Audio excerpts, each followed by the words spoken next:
What's going on, guys? My name is Wade with TechDaily. So it might be hard to believe, but the Samsung Galaxy A51 is nearly a full year old now. It was released in mid-December 2019, and basically by January, it had quickly become one of the most popular mid-range devices. And it's remained that way throughout the year. In fact, I personally believe this phone, along with the A71, not only helped reshape the broader mid-range smartphone space this year, but these A-series devices likely had a significant impact on the direction Samsung eventually took with their smartphones. The A51 5G and A71 5G, after all, are heavily promoted here in the US, and the S20 FE, a much cheaper alternative to the flagship, has sort of made the higher-end devices irrelevant. More affordable, but still plenty capable devices are what people want right now, and the A51 is the quintessential example of that. Now, I've had my regular A51 here for nearly the full year, and in my time using this phone, and having compared it to countless other devices now, I still keep coming back to it, simply because it's a solid, well-rounded smartphone that offers just about everything you could ask for. And each time I look, the price gets better and better. So in this video, I'm not only going to talk about my experience with this phone this year, but I'll also let you know my thoughts on the newer A51 5G as well. And most importantly, I'll share my thoughts about getting this phone right now and heading into 2021, and whether or not we'll be seeing an A52 anytime soon. So to start off, I think it's important that we understand the couple variations of A51 devices that are available now. This original A51 was released in mid-December 2019. It's the international version, but it's also sold in the US unlocked and through various networks. I think it's what most people think of when they reference this phone, and while it originally launched for more than $300 and even close to $400 here in the US, you can get one unlocked now from places like Amazon for closer to $260. And let me just say, anything under $300 for this phone is a steal, no matter the configuration you might get. Now, in the summer, Samsung also launched the A51 5G, both internationally and in the US. And for US folks in particular, Samsung and the big carrier networks have been heavily promoting that phone too. You might be asking yourself, okay,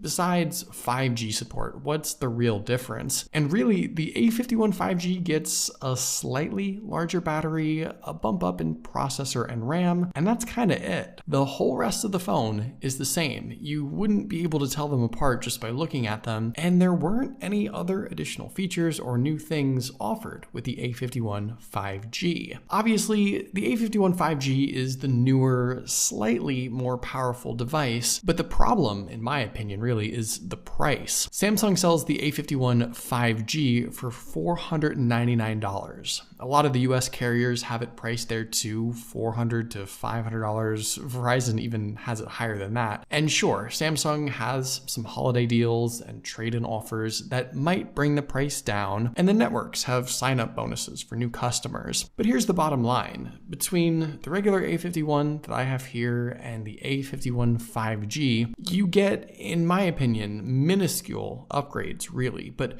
for literally hundreds of dollars more. I've said in multiple videos now that I personally do not think the A51 5G and by extension the A71 5G are worth the extra money, especially here in the US when the S20 FE 5G exists and when this original A51 is just way, way cheaper. And I think the whole point of this phone is affordability anyway. So to sum things up with the pricing and availability, I think the regular year-old original A51 is still the one to get, especially now that it's even cheaper. And I think if you have more money to spend, it just makes way more sense to jump up to the S20 FE 5G over the A51 and A71 5Gs, since you're actually getting a way better phone from top to bottom. And if you guys are interested in doing some comparison shopping of your own, I'll leave some links down below in the video description to all the various Samsung phones that I'm talking about, so you can see for yourself what's available and what kind of deals are offered. So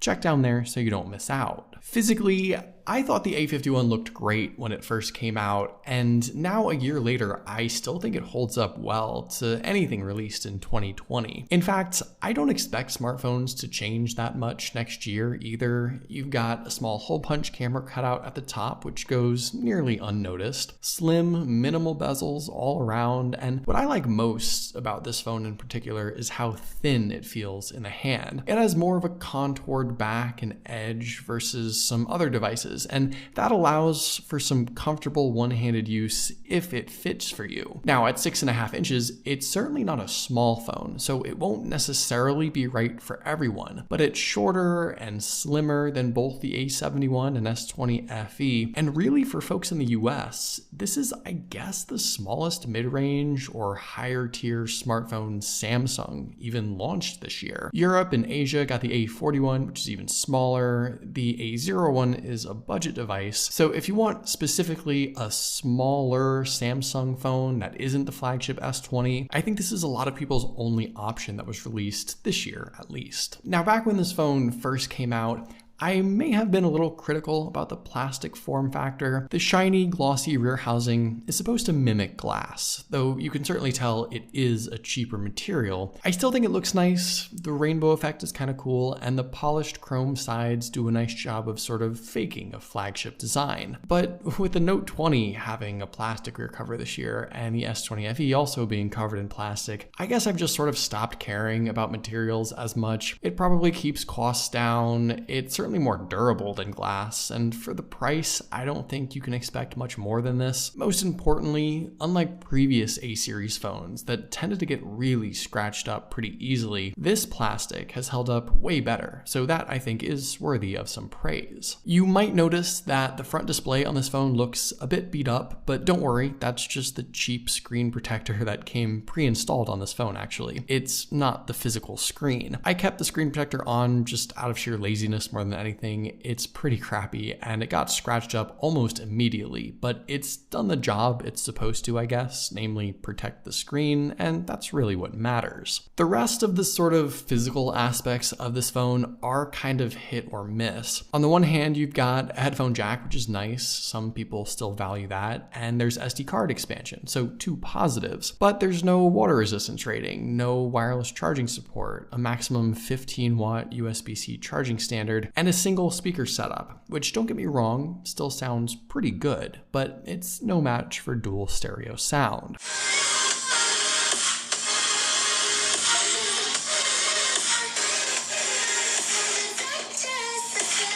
All in all, those physical attributes may or may not be something you value in a smartphone. I can certainly look past some of them, but they are an indication of this device not only being sort of a cheaper mid-range phone, but also perhaps being a little behind the times now after a year. One thing I think that really holds up with this phone though is the display. The 6.5-inch screen is Samsung's Super AMOLED panel. It comes in at a resolution of 2400 by 1080, packing in 405 pixels per inch, and this I think is probably what most people will appreciate on a phone like this. This display has been great. It offers a fantastic viewing experience, colors really pop, it's plenty bright, and for the price especially, you have nothing to complain about. This is what Samsung does best on their more affordable devices, especially their A series. But looking ahead, I think 90Hz and 120Hz displays will be the theme of 2021, and while some manufacturers are already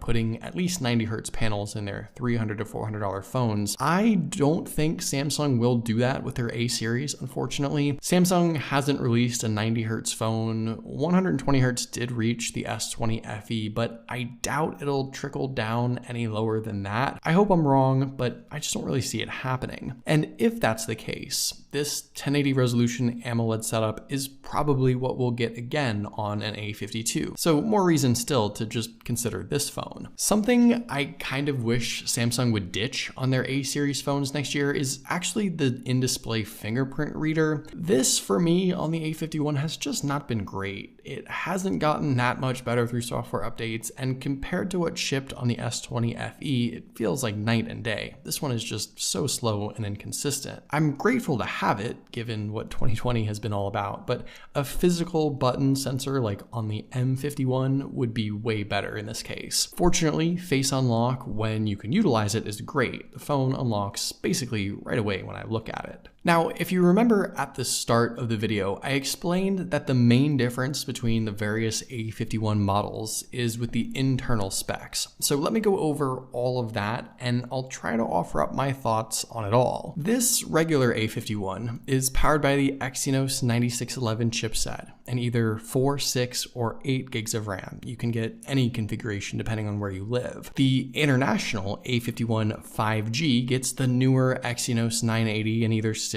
or 8 gigs of RAM. And the US variants, the A51 5G UW or ultra wideband, ships with the Snapdragon 765G chipset and 6 gigabytes of RAM. No other configuration options to choose from. For me, this regular A51 has been great for anything I've needed it to do. I do have 4 gigs of RAM, and I kind of wish I had more at times, certainly. Load times with games are a little slower than I would have liked, and app management suffers from time to time too. But would I pay $500 for the 5G version of this phone? Absolutely not. The overall user experience, even with the lower level specs, has been totally fine. It's great even in most cases. And when you push it a little hard with graphics heavy games, it can handle it all just fine. For well under $300, I have no issues with this set of specs. For well over $400 or $500, I definitely have some issues with what you're paying for on the A51 5G models. If I had one recommendation, it would probably be to get this regular A51 with 6 gigs of RAM instead. That I think is the right balance, and the only thing I'd change if I could. But everything else about this phone has been great, and even like 6 months from now, I don't see it having any issues. It also will likely be one of the first phones to get new Samsung software updates too. It got the One UI 2.5 update pretty quickly, and Android 11 with One UI 3 is coming soon to this device, so that's great. I think this phone has another 2 years of solid life left in it at least, and likely more, so the overall investment to me, even still, is really solid. And battery life on this phone for me has been pretty great too. Yes, you do get a 4500 milliamp battery with the 5G versions of the A51, while this version of the phone has a 4000 milliamp battery inside, but the 5G versions have a more powerful processor to manage and the whole 5G thing too, so it may end up evening out in the end. Throughout the year, there hasn't been an instance where this phone hasn't lasted me a full day, no matter what I was doing, and I've been really happy with how it's been able to perform. One aspect of this phone that I think sort of paved the way for mid-range phones to follow this year has actually been the camera setup. I've said this before, but most of the early 2019 A-series phones just had really mediocre cameras. But this year, Samsung, I think, put a majority of their effort into camera tech, and it really paid off. The quad lens setup here is plenty capable. The 48 megapixel main lens takes great standard shots. The wide angle is super useful. The macro lens for super close-up photography is not something I ever use. I'd rather have a telephoto lens, I guess. And the depth sensor, I suppose, is still necessary for this phone, but I've taken some fantastic pictures and videos with the phone this year. You've probably seen them all at this point in a bunch of different camera comparisons. And if maybe you've had and used a mid-range device in the past, or even one of Samsung's own A-series devices, and weren't too impressed by the camera, maybe you even thought it was pretty terrible like I used to, I'd recommend giving this phone another look because it's just much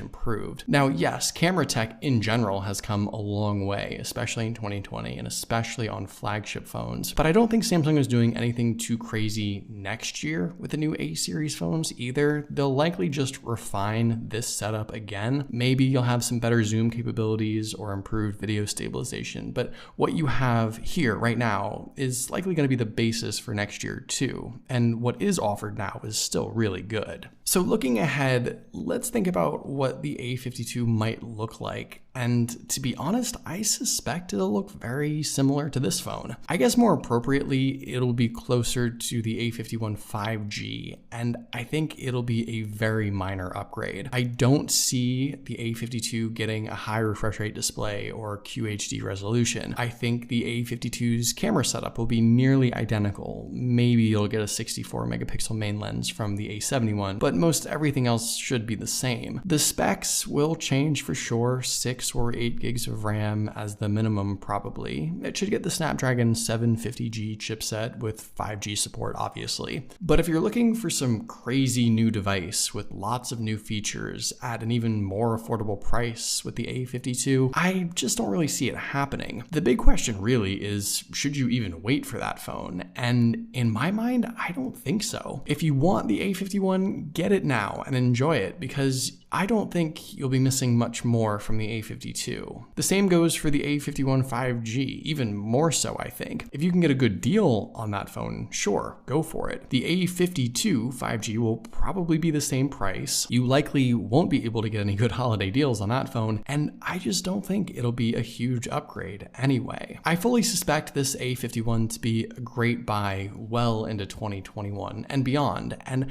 I don't think there's any reason not to consider it right now or even a few months from now. So there you go. Those are my updated thoughts on the A51 after a year. What do you guys think about this phone? I know some of you likely have it, so I'd love to hear your thoughts, of course, from your own personal experience. But hopefully you guys did enjoy this video. Be sure to follow TechDaily on Twitter and subscribe to the TechDaily YouTube channel if you haven't already, and I'll see you guys later.